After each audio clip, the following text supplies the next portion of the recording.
나팔입니다. 넷째 나팔의 경고. 그동안 우리 첫째 나팔부터 셋째 나팔까지 말씀을 전했습니다. 그래서 첫째 나팔에서는 땅, 둘째는 바다, 그리고 셋째는 바다와 강들과 물샘에 대한 재앙을 내렸다면, 이제 넷째 나팔은 하늘에서 일어나는 재앙입니다. 다시 말씀드리면 이 하늘의 재앙도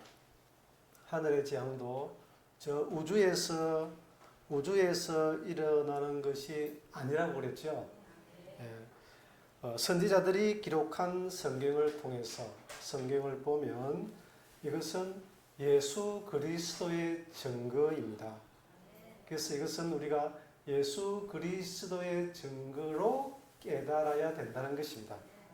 따라서 그리스도의 몸된 지체인 우리는 각자에게 예수 그리스도에 적용되듯이 우리 각자도 그 지체이기 때문에 나에게 적용이 되어야 된다는 거죠.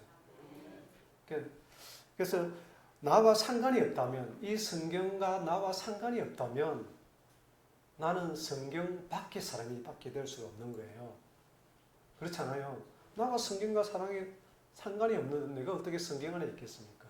그래서 내가 성경 속에 그리스도의 말씀 속에 함께하기 위해서는, 그리스도 함께하기 위해서는 어떤 성경 구절이라도 나와 무슨 관계가 있어야 되겠죠? 상관이 있어야 된다는 거죠. 그래서 나에게 적용을 시켜야만이 이게 하나님의 뜻과 함께 이루어진다는 것입니다. 본문에서 보면 하늘의 해와 달과 별들의 3분의 1이 침을 받다. 그렇죠. 침을 받다. 또는 다른 번역에서는 타격을 받아서 어두워지는 재앙입니다. 침을 받다라는 것은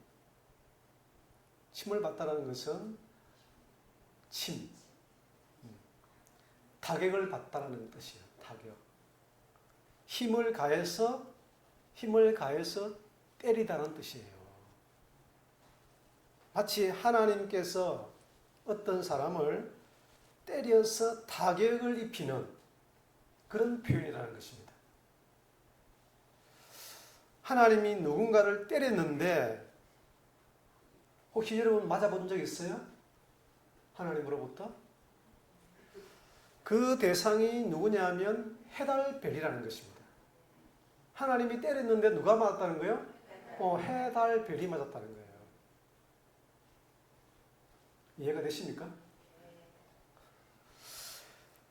아니, 해달별이 무슨 잘못을 했기에 하나님께 얻어터지고 빛을 잃어버렸을까요?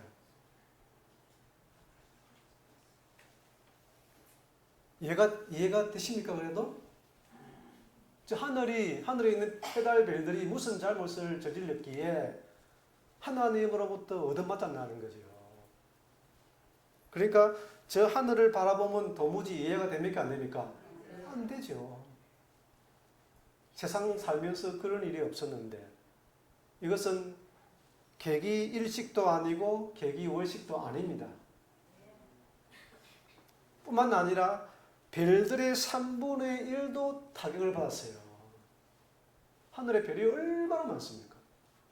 그 3분의 1이 타격을 받았다는 거예요. 이걸 어떻게 설명할 수 있겠습니까? 따라서 이것은 성경 안에서 해석되어져야 한다는 것입니다. 왜냐하면 성경 안에서는 이러한 내용이 곳곳에 기록되어 있기 때문에. 먼저 이사야서 13장을 한번 보시면 13장 10절입니다. 이사야서. 하늘의 별들과 별무리가 그 빛을 내지 아니하며 해가 돋아도 어두우며 달이 그 빛을 비추지 아니할 것이로다. 그랬죠? 그러니까 지금 계시록 8장 내용하고 어떻습니까? 같잖아요. 네. 하늘의 별들과 별무리가 빛을 내지 않고 해도 쏟아도 어둡고 달이 그 빛을 비추지 않으니까 지금 같은 상황이라는 거죠. 그런데 이사야 시대 이후로 지금까지 인류의 역사 속에서 이런 일이 저 하늘에서 있었습니까? 없었잖아요. 있었다면 분명히 각 나라의 역사책에 기록이 됐을 거라고. 왜냐하면 이것은 이사야가 잘못 기록한 것이 아니라 이것은 예수 그리스도의 증거이기 때문에. 마태복음 13장에서도 예수님이 천국에 대해서 여러 가지를 말씀하실 때 제자들이 와서 무엇이라고 했냐면 어찌하여 저희들에게는 비유로 말씀하시니까 하고 물으니까 예수님께서 천국의 비밀을 아는 것이 너희에게는 허락되었으나 저희에게는 아니 되었다고 했습니다. 천국의 비밀을 하나님은 예수님은 비유로 말씀하셨다는 거잖아요. 내가 저희에게 비유로 말하기는 왜? 저희가 보아도 보지 못하며 들어도 듣지 못하며 깨닫지 못함이니라라고 하시는 거예요. 그래서 비유로 이야기하면 깨달아요, 못 깨달아요? 못 깨닫는 거죠. 도대체 이게 무슨 말인지. 아무리 쉽게 이야기해줘도 비유로 말하면 알 수가 없다는 거예요. 그래서 예수님은 내가 입을 열어 비유로 말하고 창세로부터 감추인 것을 드러내리라 하셨습니다. 그럼 창세로부터 어떻게 되어 있다는 거예요? 성경이 비유로 기록되어 있다는 거죠. 그러니까 아무리 봐도 이게 도대체 무슨 내용인지 비유로만 알게 되면. 근데 그 비유 속에 무엇을 감춰두었냐면 하나님의 나라의 비밀을 감추었다. 그러니까 오늘 우리가 이 해달별도 이 속에 무엇이 감춰져 있다는 거예요? 하나님의 나라의 비밀이 감춰져 있다. 겉으로 보면 도대체 이게 무슨 말인가? 그런데 그 속에는 하나님의 뜻이 있고 비유가 있다는 것입니다. 비밀이 있다는 것입니다. 그래서 이렇게 하나님의 말씀을 천국의 비밀을 이렇게 비유로 감추어 두었기 때문에 보아도 들어도 깨닫지 못한다는 것입니다. 이것은 곧 사도 요한이 이 책을 펴거나 보거나 할 자가 있다 없더라? 없더라는 거죠. 똑같은 내용이에요. 왜? 비유로 기록되었으니까. 그리고 예수님은 이사야의 예언이 지금 이 내용을 이사야서의 내용을 예수님이 인용하셔서 저희에게 이루었으니라고 말하시고 너희가 듣기는 들어도 깨닫지 못할 것이요 보기는 보아도 알지 못하리라. 이사야 당시에도 이 백성들의 마음이 완악하여져서 그 귀는 듣기에 둔하고 눈은 감았으니 이는 눈으로 보고 귀로 듣고 마음으로 깨달아 돌이켜 내게 고침을 받을까 두려워하느니라 하였느니라. 이 백성들의 마음이 어떤 상태였다는 거예요? 완악하였다는 거죠. 그래서 마음이 완악한 자들은 들어도 듣지 못하고 봐도 보지 못하고 닫지 못한다. 여러분 마음 한번 만져보세요. 어떻습니까? 부들부들합니까? 아니면 완악합니까? 완악하면 못 듣는다는 거예요. 30년 동안 들었는데 이제 와서 그 내용이었습니까? 해요 안 해요? 그렇잖아요. 30년 동안 들었으면 못 들었어요? 못 들었던 거지. 왜? 마음이 완악하기 때문에. 이것은 이사야 시대도 마찬가지고 예수님 시대도 마찬가지고 오늘날 이 시대에도 마찬가지입니다. 그래서 왜 주님이 이 이사야 6장의 말씀을 인용하였을까? 보니까 당시에 이사야 선지자도 묻기를 주여 어느 때까지니까 하였더니 도대체 언제까지니까 이렇게 강박하게 내버려둘 겁니까? 하고 물었더니 주께서 대답하시되 성읍도 주민도 가옥들도 황폐하게 되고 이 땅 가운데 황폐한 곳이 많을 때까지니라. 언제까지라고요? 황폐할 때까지. 밤나무 상수리 나무가 뱀을 당하여도 그 거룩터기는 남아있는 것 같이 거룩한 씨가 이 땅의 거룩터기니라 라고 대답을 해주신 것입니다. 이게 언제까지랍니까? 네? 언제까지라고 합니까? 네. 황폐해지고 나무들도 다 뱀을 당할 때까지라는 것입니다. 여러분은 지금 눈동자가 왔다 갔다 하는 걸 보니까 이게 도대체 무슨 말인가. 대답은 듣긴 들었는데 하나님이 대답을 해줬는데 이 대답이 지금 시원찮아요. 네? 도대체 무슨 말인가 오락가락 하시죠. 그래서 이것을 깨달았다면 여러분은 너희에게 속하고 깨닫지 못하면 저에게 속하는 거예요. 어디에 속하고 싶습니까? 그러면 깨달은 줄 믿습니다. 좀 더 구체적으로 말씀하시면 들으면 이게 신명기 29장의 내용하고 같은 건데요. 여러분도 잘 아시다시피 제가 말씀드리면 모세가 모압 땅에서 신명기 29장은 이스라엘을 이제 소집해서 하나님의 말씀을 전하는 내용입니다. 그들이 애굽에서 나올 때 큰 시험과 이적과 큰 기사를 보았습니다. 그죠? 애굽에서의 그 10가지 재앙의 기적도 봤고 홍해의 기적도 보았고 수많은 기적과 표적들을 보았습니다. 그렇게 나온 거예요. 이 하나님의 큰 이적과 기사를 보았으니 얼마나 그들에게는 큰 자랑이 되겠습니까? 주변에 어떤 국가도 보지 못했던 것을 봤으니까. 그래서 불도 받아보게 되었고 능력도 받았고 죽을 병에서 고침을 받는 그 큰 기적도 보았다면 얼마나 일평생 자랑거리겠습니까? 그런데 오해한 것이 있습니다. 큰 기적을 보았다고 구원도 저절로 받았는 줄로 착각을 했다는 거예요. 이만 큰 기적을 보면 당연히 구원받았을 것이라고 생각을 했는데 그래서 지금도 사람들이 찾고 다니잖아요. 그런데 그것과 본 것과 하나님의 구원과는 상관이 없다는 거죠. 그래서 하지만 그들에게는 깨닫는 마음과 보는 눈과 듣는 귀는 오늘 여호와께서 너에게 주지 아니했다는 것입니다. 아니했다는 40년 광야를 거쳐오면서 그들은 눈은 소경이었고 귀는 기머거리였고 마음은 닫힌 채 왔다는 것입니다. 그 큰 기적을 보았음에도 불구하고 다 받은 줄 알았는데 다 깨달았는 줄 알았는데 알고 보니 소경이요 기머거리요 깨닫지 못한 신앙생활이었다는 것입니다. 마치 광야 40년은 그들에게 어린 나이 같은 신앙생활을 한 것입니다. 왜 그들은 오늘까지 눈과 귀와 마음을 못 받았을까요? 그렇죠. 하나님이 안 주어서 못 받은 것이 아니고 완악했기 때문입니다.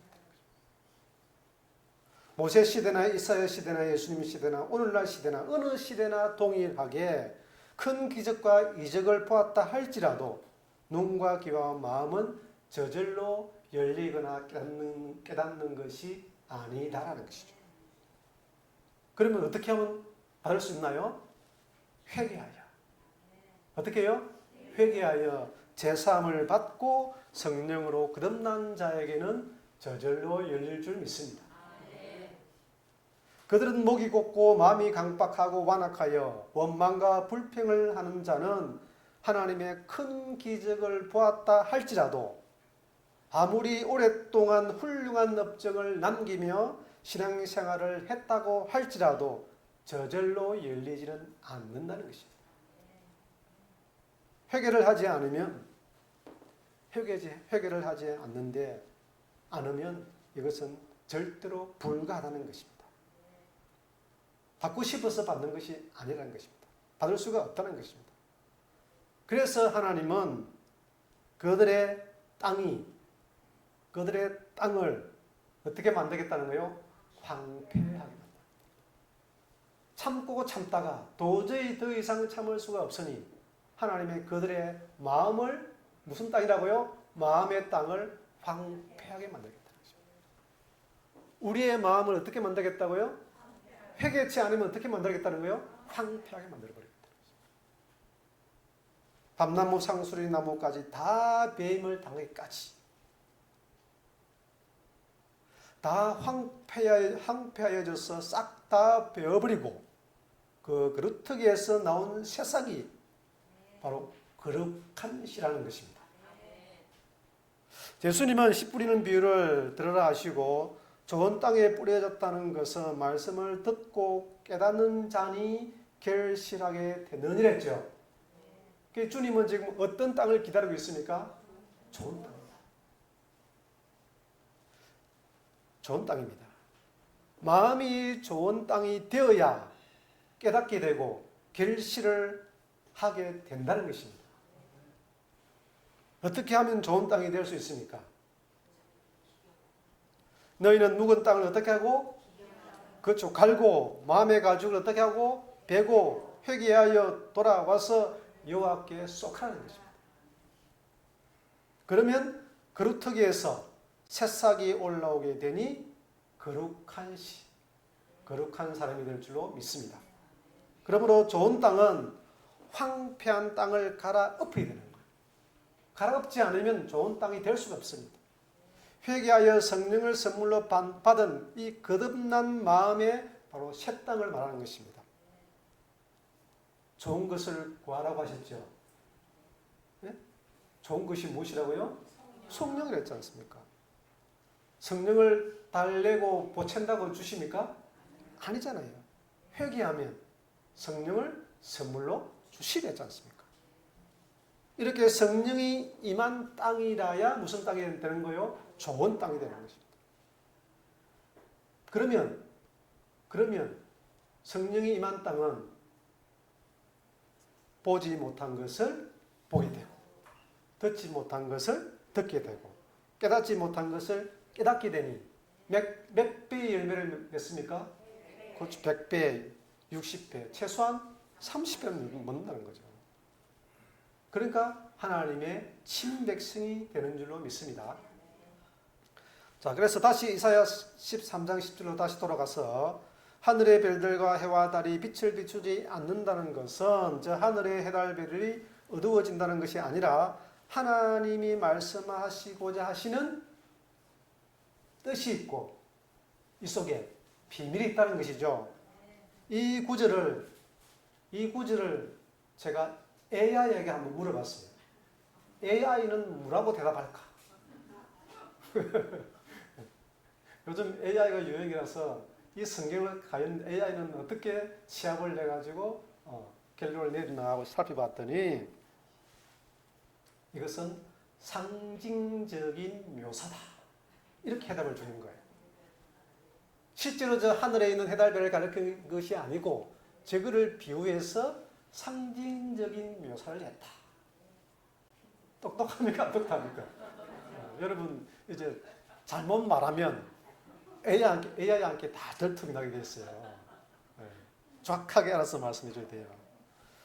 그러니까 우리도 AI도 이 정도로 아는데, 이 정도로 아는데 저 해달별을 저 하늘로 가리키면 돼요? 안 돼요? 기독교인데 기독교인이 아니에요. 그러면요. 자, 9절에 보니까 이런 내용이 있습니다. 보라, 여호와의 날 곧 잔혹히 분냄과 맹렬히 노하는 날이 이르러 땅을 황폐하게 하며 그 중에서 죄인들을 멸하리니. 그랬죠? 그리고 10절에 해달별이 나오는 거예요. 9절과 10절은 서로 연관이 있겠죠? 그렇잖아요. 그러니까 9절에서 여호와의 날 곧 잔혹히 분냄과 맹렬히 노하는 날에 하늘의 해달별들이 어두워져 빛을 비추지 못한 것은 서로 이렇게 상관이 있고 연결이 되어 있다는 것입니다. 이것은 여호와의 진노의 날에 임할 심판의 모습을 이렇게 해달별이 침을 받고 공격을 받았다고 비유적으로 묘사한 것입니다. 상징적으로 묘사한 것입니다.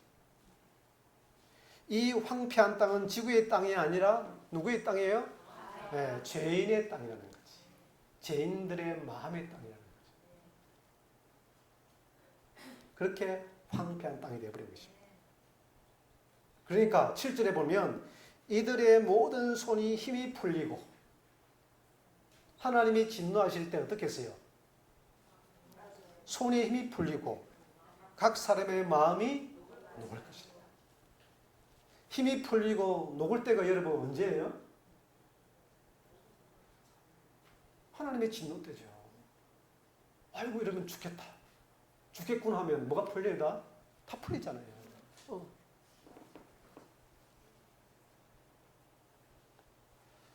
이건 일생일일 때에 마음이 황폐하게 되어버린 때입니다.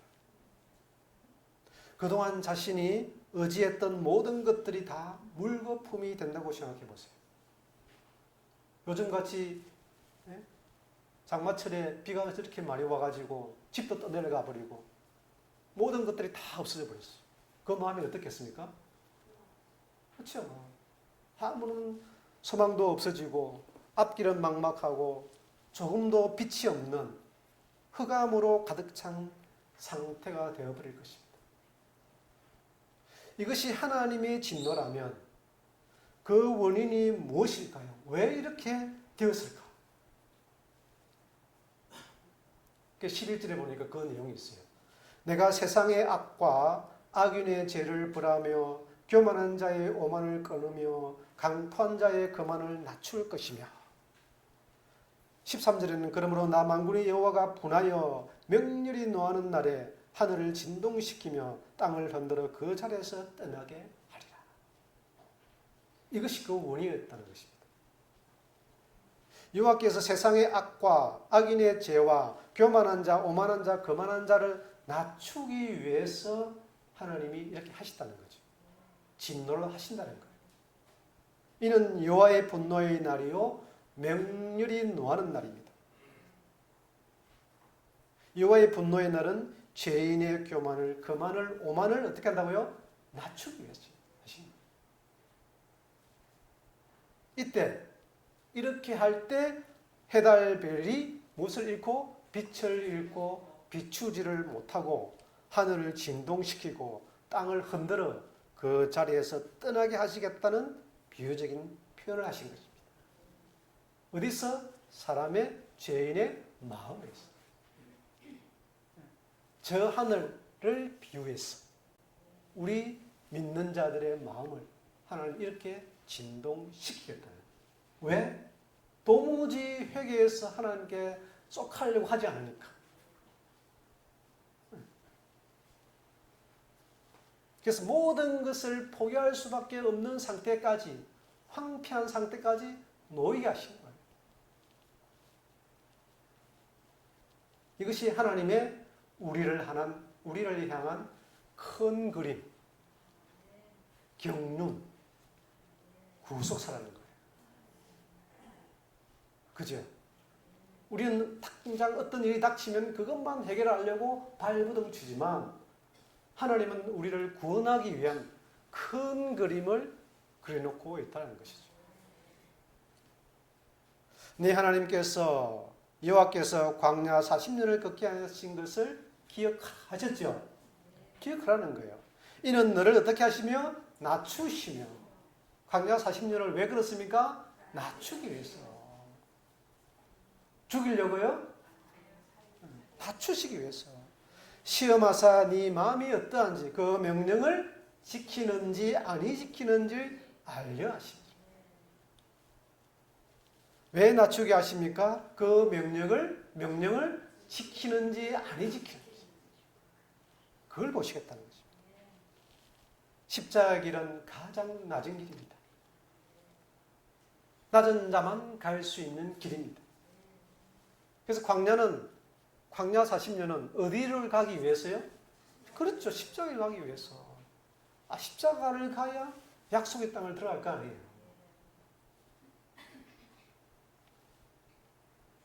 그런데 완악하고 거만하고 교만하고 그런 마음이 강박한데 잘 낮아지던가요? 안 되잖아요. 그리고 그동안에 했던 신앙생활이 너무 잘났어. 할 말이 적습니까? 많았습니까? 할 말이 얼마나 많습니까? 자기 자랑 때문에 도무지 낮아질 줄을 모른다는 것입니다. 그러니까 하나님이 참다 때가 되니까 하나님의 진노가 임하시는 거예요. 도무지 돌아올 줄을 모르니까.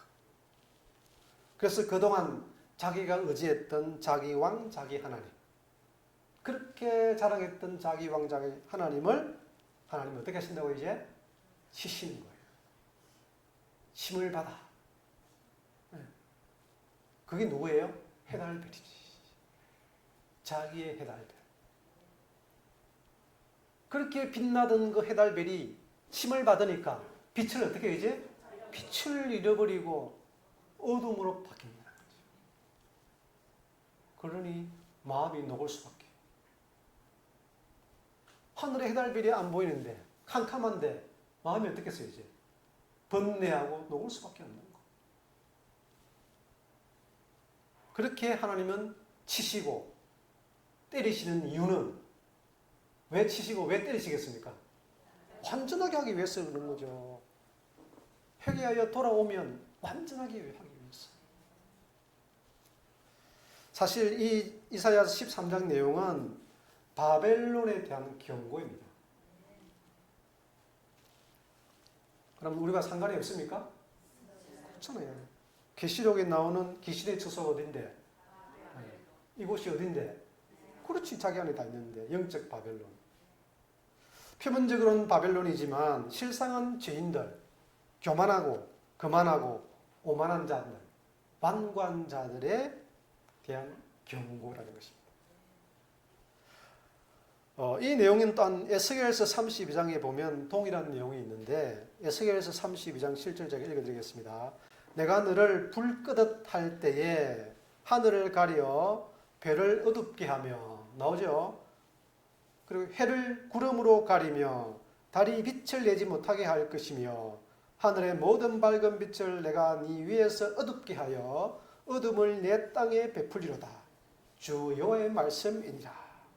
그리고 9절에는 내가 네 패망의 소문이 여러 나라 곧 네가 알지 못하는 나라들에 이르게 할 때에 많은 백성의 마음을 번뇌하게 할 것이니라. 같은 내용이에요. 그런데 이 내용은 애굽 왕 바로에 대한 심판의 내용이에요.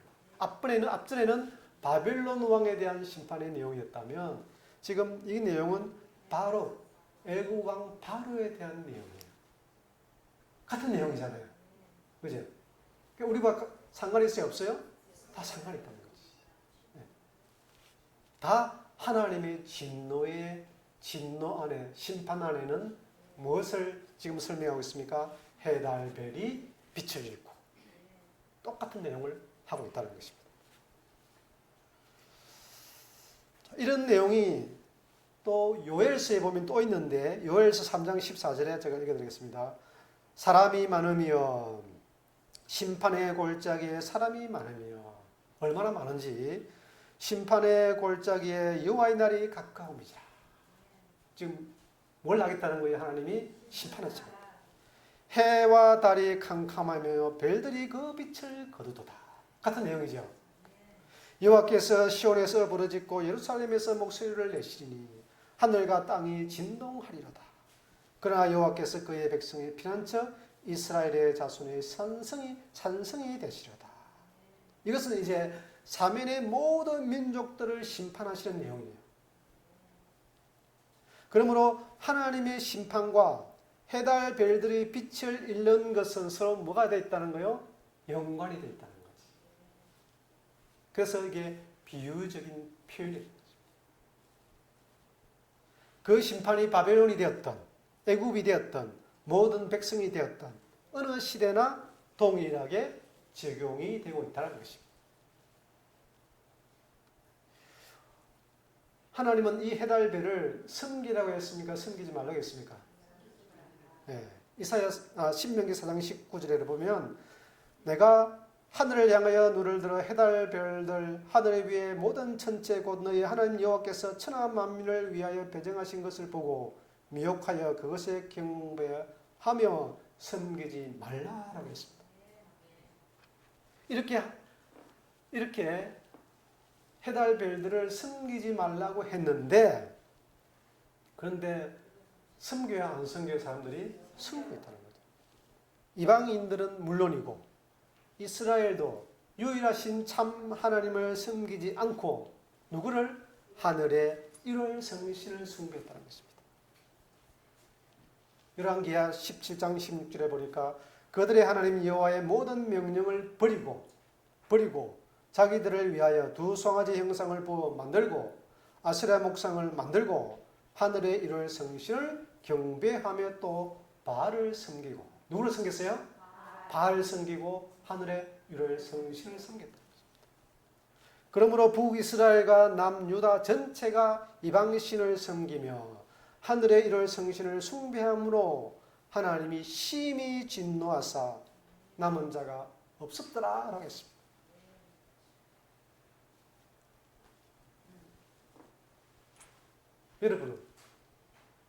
여러분은 섬겼습니까? 안 섬겼습니까? 자기를 섬겼잖아요. 자기를. 회개치 않고 거듭나지 않으면 누구를 섬기는 거예요? 자기를 섬기는 거예요. 자기가. 그게 자기봉 자기 하나님입니다. 스바냐 선지자도 동일하게 예언하고 있습니다. 스바냐 1장 5절에 보면 또 지붕에서 하늘의 뭇별들에게 경배하는 자들과 또 경배하며 하나님 여호와께 맹세하면서 말감 몰렉을 가리켜 맹세하는 자들과, 이방신이죠. 여호와를 배반하고 따르지 아니한 자들과 여호와를 찾지도 아니하며 구하지도 아니한 자들을 멸절하니. 그러니까 여호와를 찾지도 구하지도 아니한 자는 누구를 섬기고 있다는 거예요? 하늘의 1월 성신을 섬기하는 거죠. 그래서 14절에 보니까 여호와의 날이 가깝도다 빠르도다 여호와의 날의 소리로다 용사가 거기서 심히 슬피 우는도다. 그날은 분노의 날이요 환난과 고통의 날이요 황폐와 패망의 날이요 캄캄하고 어두운 날이요 구름과 흑암의 날이요. 이게 여호와의 날이에요. 나팔을 불어 경고하며 견고한 성읍들을 치며, 누구를 쳤어요? 견고한 성읍들을 치며 높은 망대를 치는 날이라다. 해달배를 치는 줄 알았더니 알고 보니까 누구도 쳐요? 견고한 성읍들과 높은 망대를 다 치는 거예요. 거만하고 교만하고 오만한 모든 자들을 다 어떻게 한다고 하나님이 이때 여호와의 날에는 다 치시는 거예요. 나팔을 먼저 불어서 경고하면서 치시는 거예요. 그냥 치시지 않고.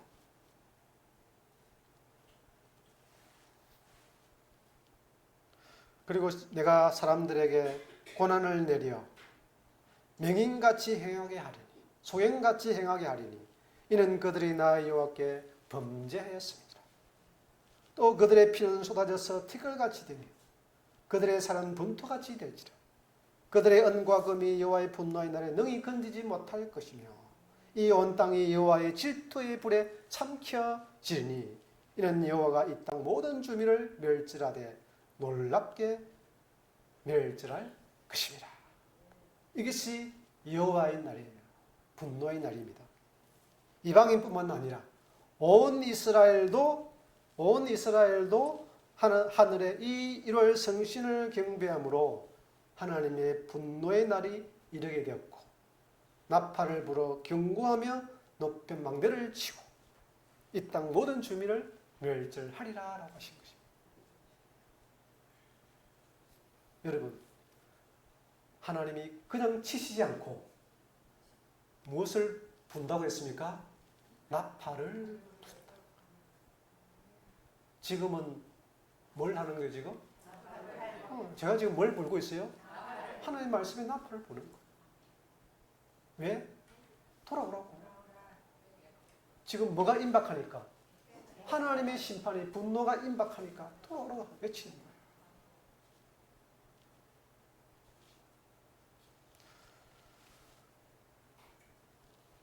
그때 하늘의 일월 성신도 빛을 잃고 더 이상 의지하지 말라는 거죠.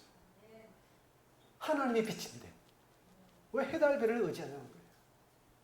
주님이 빛인데 왜 자기 하나님을 의지하냐는 거예요. 그때 하늘의 일월 성신도 빛을 잃고 어두워지게 되는데, 그래서 하나님이 이 우상들을 공격하시는 것입니다. 여러분이 해달별을 의지하면 의지할수록 하나님은 어디를 공격하겠어요? 그렇죠. 그 의지하는 그 사람을 공격하는 거예요. 풍비박산이 나는 거예요.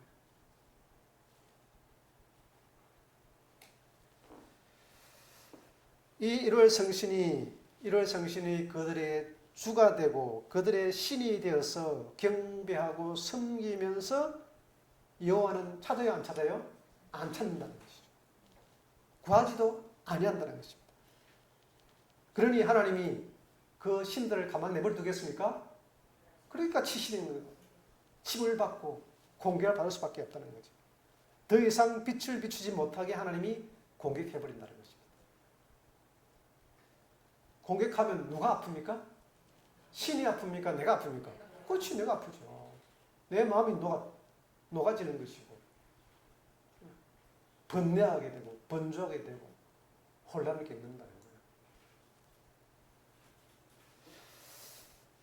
그러니 기도를 해도 그동안에 응답을 잘 해줬던 해달별들이 이제 침을 받고 어두워지니까 기도를 해도 기도를 들어줘요, 안 들어줘요? 안 들어주잖아요. 응답도 안 해줘요, 이제는. 마음은 더욱더 혼미하게 되고 혼돈과 공허 속으로 빠지게 되는 거예요. 이 정도 되면 이제 하나님이 끝내버릴 수도 있는데, 그잖아요. 에이, 더러운 것들 하면서 멸절시킬 수도 있는데, 창조주 하나님은 자기 백성이 멸절되기 직전에 또 긍휼과 은혜를 또 베푸신다는 거예요. 베푸신다는 거예요. 하나님은 소돔성에 의인 50을 찾으면 내가 용서해 주겠다. 50은 찾아라. 아브라함에게 이야기하니까 아브라함이 뭐라고 합니까? 그럼 40은요? 그래 40? 알았다. 40까지 봐줄게. 그럼 30은 있는데 30도 버릴 겁니까? 알았어. 어떻게 해요? 30까지도 봐줄게. 그럼 20은 좀 웬만히 깎지. 끝없이 깎잖아요. 그래. 그럼 10명은 그래도 내가 용서해줄게. 이게 누구 마음이에요? 아버지 마음이에요. 아버지. 그런 분이에요. 이게 사랑이라는 거예요. 하나님의 사랑. 하나님은 인생이 아니십니다. 우리 같으면 벌써 끝내버리고 그러겠지. 이거 저 못된 놈. 고집하고 나가라. 했어요, 안 했어요? 했잖아요. 그건 하나님 마음이 아니에요. 하나님 마음이 아니라고요. 하나님은 마지막까지 어둠에서 건져내고자, 빛으로 건져내고자 하시는 마음이 아버지의 마음인 줄 믿습니다. 그래서 서반야 2장 1절에 다시 나오죠. 수치를 모르는 백성아 모일지다. 금방 다 멸절하겠다고 해놓고 다시 또 뭐라고 한다고요? 또 모이라는 거예요. 수련회 때 좀 모입시다. 명령이 시행되어 날이 개같이 지나가기 전, 따라합시다. 여호와의 진노가 너희에게 내리기 전 어떻게 하라고요? 모이라는 거죠. 여호와의 분노의 날이 너희에게 이르기 전에 그리 가라는 거예요. 분노의 날이 잃어버리면 다 끝나는데 그러기 전에 제발 좀 모이라는 거예요. 이 기회를 놓치지 마시기 바랍니다. 그래서 여호와의 규례를 지키는 세상의 모든 겸손한 자들아, 너희는 여호와를 찾으며, 자 모여서 이제 뭘 하라는 거예요? 찾아요. 구하라는 것입니다. 공의와 겸손을 구하라는 것입니다. 너희가 혹시 여호와의 분노의 날에 숨김을 얻으리라. 구하고 찾으면, 회개하고 돌아오면 어떻게 한다고요? 숨김이 주겠다는 거예요. 진노의 날에, 분노의 날에, 심판의 날에 너희를 숨겨 주겠다는 거예요. 어떻게 숨겨주겠어요? 제자들이 마가의 다락방에 모이듯이 우리도 모여서 하나님을 찾고 찾아 회개하면 이 분노의 날에 숨김을 얻게 해주겠다는 것입니다. 어떻게? 세상 나라가 그리스도의 나라. 숨겨주겠다는 거예요. 세상 나라가 그리스도의 나라가 되면 아무리 진노가 임한들 해를 받아야 안 받아요? 받을 일이 없다는 거죠. 이 중요한 시점에 찾지 않으면, 듣고도 찾지 않으면, 듣고도 구하지 않으면 얼마나 어리석은 자입니까? 설마하지 마세요. 하나님의 말씀은 기록된 대로 이루어질 줄로 믿습니다. 찾고 찾지 않는 것은 여러분의 선택이겠지만 그러나 하나님은 기록된 대로 이루어 가신다는 거예요. 그래서 마지막 재앙, 마지막 7 대접의 심판이 일어나기 직전에 뭐가 있어요? 이 숨김이 있다는 것이죠. 이 기회를 여러분 놓치지 마시기를 바랍니다. 출애굽기에 보시면 9째 재앙이 있는데 그게 출애굽기 10장 21절입니다. 제가 읽어드리겠습니다. 여호와께서 모세에게 이르시되 하늘을 향하여 네 손을 내밀어 애굽 땅 위에 흑암이 있게 하라. 곧 더듬어 만할 흑암이니라. 모세가 하늘을 향하여 손을 내밀매 캄캄한 흑암이 3일 동안 애굽 온 땅에 있어서 흑암이 애굽 땅에 온 땅이 있죠. 그동안은 사람들이 서로 볼 수 없으며 흑암이 있는 동안은 볼 수도 없고 자기 처소에서 일어나는 자가 없으되 그런데 온 이스라엘 자손들이 거주하는 곳에는 빛이 있었더라. 이것이 흑암의 재앙입니다. 어둠의 재앙. 그때 바로가 모세를 불러서 너희는 가서 24절에 여호와를 섬기라고 합니다. 그런데 중요한 것은 애굽의 온 땅에는 흑암이 3일 동안 있었는데 온 이스라엘이 거주하는 고센 땅에는 빛이 어때요? 빛이 있었다는 거예요. 하늘에 빛이 올라가지고 이쪽은 빛이 있고 이쪽은 빛이 없는 그런 희한한 세상이 되었다는 거죠. 빛이 있는 곳이 있는가 하면 빛이 없고 흑암이 있는 곳이 있다는 거죠.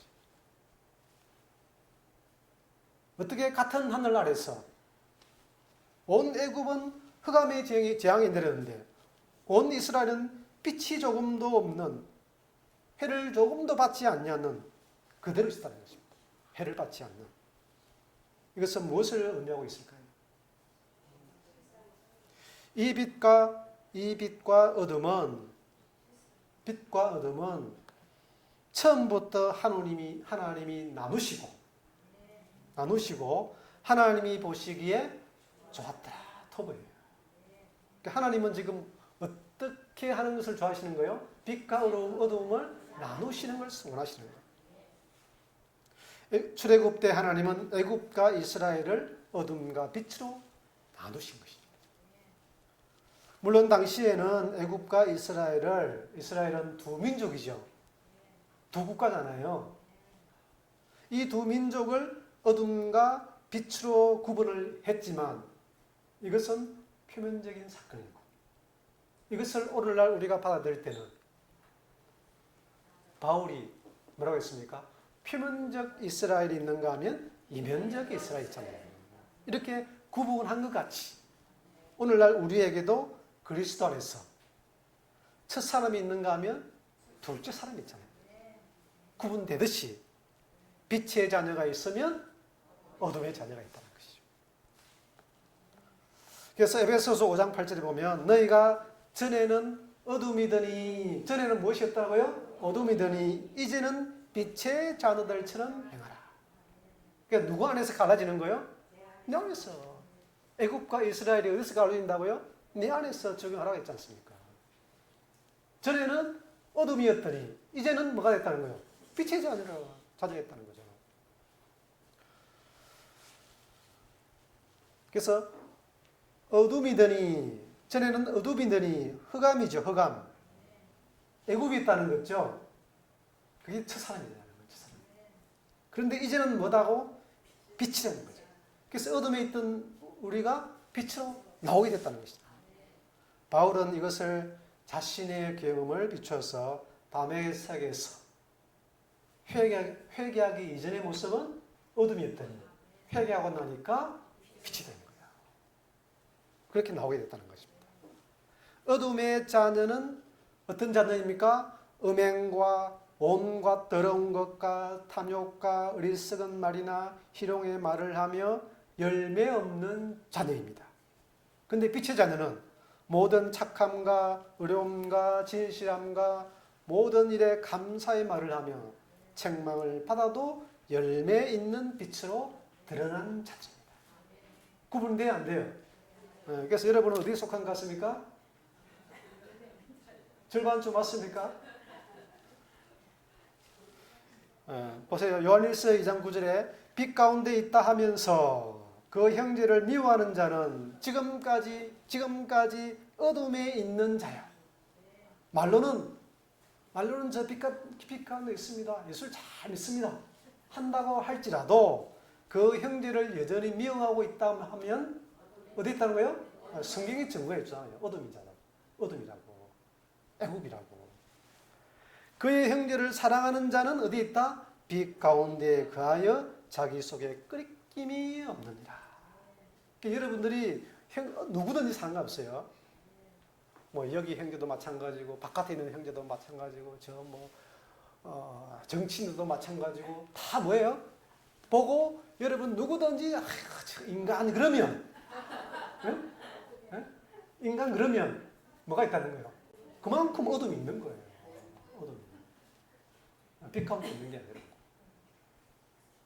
그래서 이제 모든 세상 트럼프라고 할지라도 모든 사람은 어떻게 말하고 이제는 끓임 없이 사람 불쌍히 있다는 거야. 그러므로 형제를 미워하는 자는 그 어둠이 결국 뭘 하냐면 그 어둠으로 말미암아 그의 눈을 멀게 한다는 거예요. 왜 소경입니까? 그렇죠. 그 부분만큼 이 성경이 안 보이게 되는 거예요. 남 탓할 필요가 있어요? 빨리 바꿔야 돼요. 마음을 고쳐야 된다. 소경이요, 기머거리요. 그래서 깨닫지 못하는 것입니다. 이제는 끊김 없는 사랑하시기 바랍니다. 대답이 왜 이렇게 작으세요? 자신, 믿음으로 하는 거지. 이게 뭐 자신을 하니까? 자신을 믿지 말고 누구를 믿어라?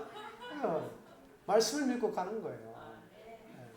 끊김 없는 사랑하시기 바랍니다. 그래서 요한일서 3장 8절에 보니까 죄를 짓는 자는 따라합시다. 마귀에게 속하나니. 그 죄를 짓는 자는 누구한테 속하는 거예요? 누구의 자녀라고? 그래서 마귀의 자녀인 거예요. 첫 사람에 속한 사람이라는 거죠. 하나님으로부터 난 자마다, 성령으로 난 자마다 이 속 사람은 죄를 짓지 아니하나니.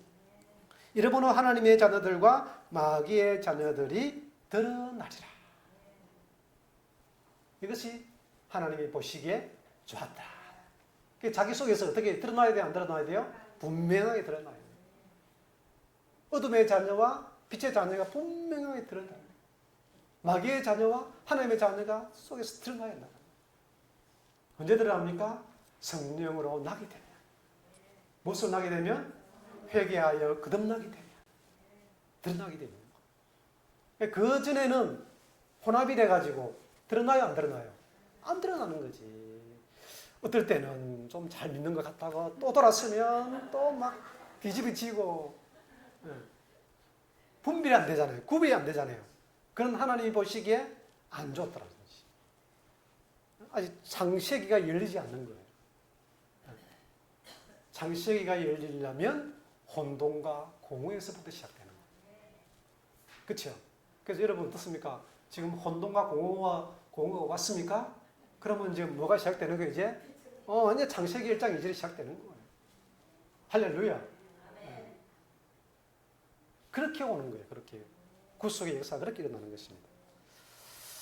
자, 자, 분명하게 자기 안에서 드러나야 됩니다.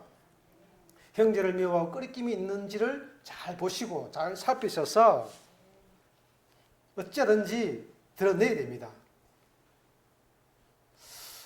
그래서 그렇게 이제 자기 속에서 그런 모습들, 혼돈과 공허와 번뇌와 녹아지는 이런 마음들이 일어나게 되면 요한일서 2장 9절이죠. 만일 우리가 우리 죄를 자백하면 뭘 하라는 거예요? 그런 가운데 자백하는 거죠. 그런 가운데 자백하면, 자기 죄를 자백하면 그는 미쁘시고 의로우사 우리 죄를 사하시며, 죄삼이죠. 네. 우리를 모든 불의에서 깨끗하게 하실 것이다. 그래서 거룩한 사람이 되는 거예요. 이게 성령이 임하신 사람이에요. 이 구절은 기독교인이라면 한 번쯤 다 외우실 수 있죠. 외워보셨고. 그래서 이 말씀은 외우라고 주신 말씀입니까? 이루라고 주신 것입니까? 그렇죠. 외워야 소용없어요. 내가 직접 하는 게 이루는 거예요. 성취를 해야 된다는 거죠. 스스로 자백하고 통회하여 회개하면 이제 어둠에서 빛으로 나아가는 구원의 길이요. 바로 이것이 십자가의 길이요. 하나님의 나라에 들어가는 길입니다.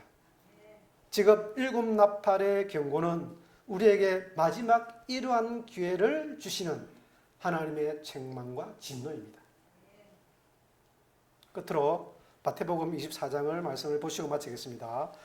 24장 29절에 그날 환난 후에 즉시 해가 어두워지며 뭐가 어두워진다고요? 달이 빛을 내지 아니하며 별들이 하늘에서 떨어지며 하늘의 권능들이 흔들리리라. 그때 인자의 징조가 하늘에서 보이겠고, 무엇이 보이겠고?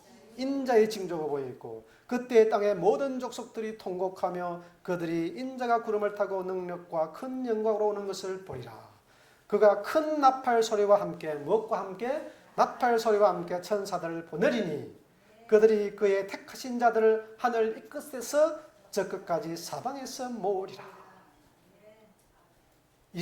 마태복음 24장은 예수님이 직접 하신 말씀이죠. 해달별들이 빛을 내지 못하고 떨어지고 흔들리는 것은 무슨 징조다? 인자가 오시는 징조다. 그럼 이것은 좋은 일이에요? 나쁜 일이에요? 좋은 일이에요. 좋은 일이에요. 마침내 인자가 오실 때 일어나는 징조면 얼마나 감사한 일입니까? 하나님과 어린 양의 영광이 이제 그 빛으로 드러나게 된 것입니다. 누가 빛이라고요? 하나님과 어린 양이. 그런데 이제 해달별은 비춤을 비치지를 못하니까 쓸모 있어? 쓸모 없어요? 쓸모 없으니까 버리는 거예요. 누가 빛인데? 그 오기 전에 누가 빛의 역할을 한 거예요? 해달별이. 그럼 잘 된 거예요? 못 된 거예요? 잘 된 거죠. 그러므로 천사들의 나팔 소리는 택하신 자들을 지금 어떻게 하고 있는 거예요? 주님이 오시니까 지금 하늘 이 끝에서 저 끝까지 뭘 하고 있어요? 지금 모으는 일이에요.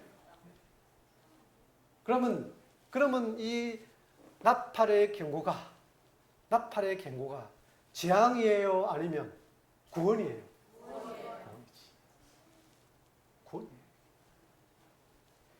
이것은 우리의 구원을 위해서 반드시 있어야 할 것입니다. 이렇게 어둠은 버리고 빛의 자녀를 택하는 역사가 하나님의 보시기에 좋았더라. 구속사의 성취입니다. 여기에 동참하는 여러분 되시기를 주의 이름으로 간절히 축원합니다. 이상 말씀으로 마치겠습니다.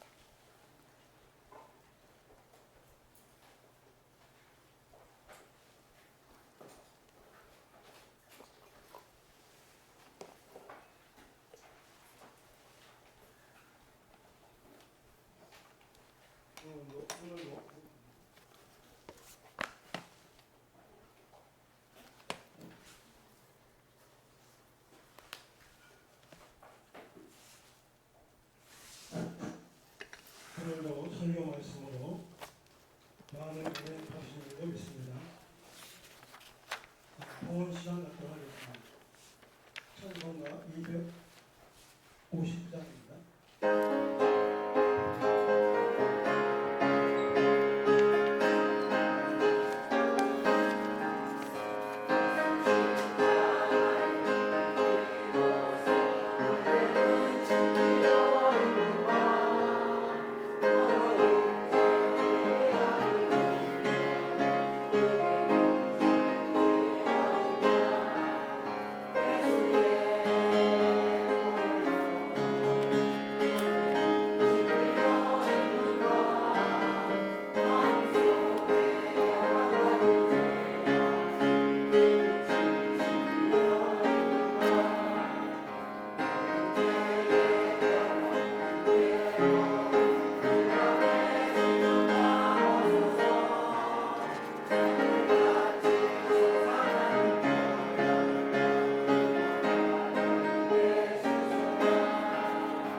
공헌기도 해주시겠습니다.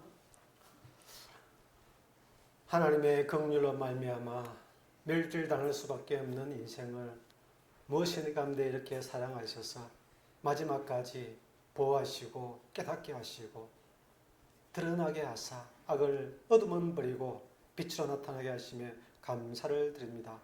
오직 하나님의 성령으로 부으시사 우리를 죄를 사시고 오직 하나님의 그 사랑 안에 영원히 거할 수 있도록 빛으로 나타날 수 있도록 축복하여 주옵소서.